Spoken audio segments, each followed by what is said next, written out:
माझे नाव नियती राधिका मुंडे. मी आता 8वी वर्गात शिकत आहे.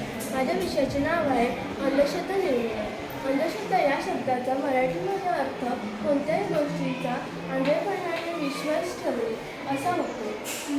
यात विचार न करता केवळ पूर्वग्रह आणि अफवांवर आधारित समजुती आणि प्रथांचा समावेश असतो, जसे की काळी जादू, तंत्रमंत्र, भूतप्रेते यावरील विश्वास आणि नरबळी किंवा इतर अमानुष कृत्ये.